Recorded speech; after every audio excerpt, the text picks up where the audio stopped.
Hi guys, in this video we are going to learn about the process of finding percent composition of elements in a chemical formula. Just like any other math problem you've probably done in the past, finding percentage is just like part over whole times 100. Okay, so say for example there are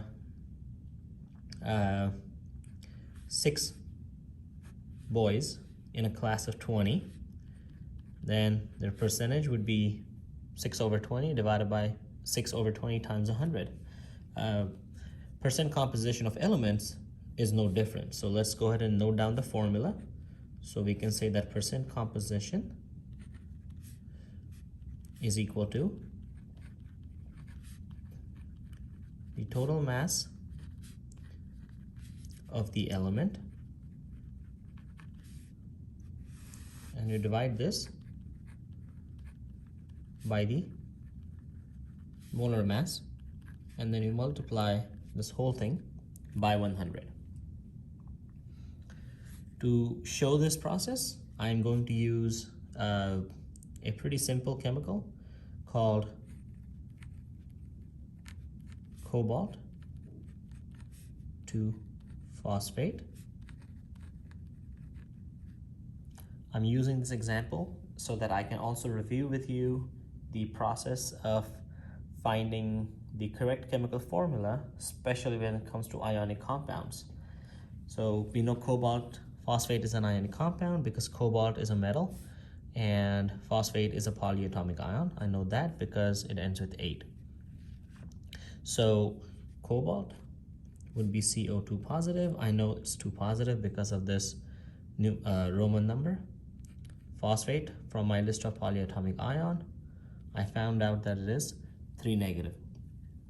Because in this case 2 positive and 3 negative do not cancel each other, all you have to do is ignore the positive and negative sign and simply switch the numbers. So the 3 that's on top of this phosphate goes to the bottom of cobalt, so CO3. The 2 that's on top of the cobalt goes to the bottom of phosphate. But because phosphate is a polyatomic ion, you have to put the polyatomic ion in parentheses and then put the 2 on the bottom. So here's the formula of cobalt phosphate. Now, using your provided periodic table, you will have to find the molar mass of the compound. So the molar mass of cobalt phosphate comes out to 366.739 grams per mole. Now that I know the molar mass of this compound, all that is left is finding the individual percentages. So for example, percent cobalt would be 3 times 58.933. The reason I have to do 3 times the molar mass of cobalt is because I have 3 cobalt atoms. So I have to multiply the mass of 1 cobalt by 3 because the formula says total mass of the element. So I have to take into account all 3 atoms. And I divide this by the molar mass of cobalt phosphate, which is 366.739. And then I multiply this by 100. And when you do the math, just for the sake of simplicity, we are only going to use 2 decimal places. This comes out to 48.21%. I do the similar process for the other 2 elements, which for phosphorus, so percent P, comes out to 2 times 30.974 divided by 366.739 times 100, which comes out to 61.948.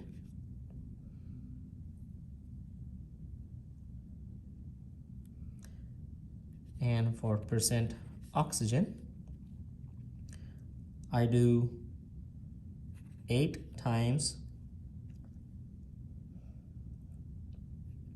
15.999 divided by 366.739 times 100, and that comes out to 34.90. Okay, now that we have individual percentages, you have the answer. Just for an additional peace of mind, what you can do is you can add up these three numbers. Because they're percentages, they must always add up to an exact 100. Now I say exact 100, sometimes you might get 99.99 something, sometimes you might get 100.0 something, and that's okay. But if you add these three percentage values and you get an answer that's 98.7 or 101.4, you know you've made a mistake somewhere, most likely in multiplying numbers. So just go back and check all of your calculations, and most likely you will find that you've made a mistake somewhere. Okay, so that is it. Finding percent composition is pretty easy. Really all you have to do is find percentages, which I would like to think that most of you are pretty good at. So that is all for this lesson, and I'll see you in the next one.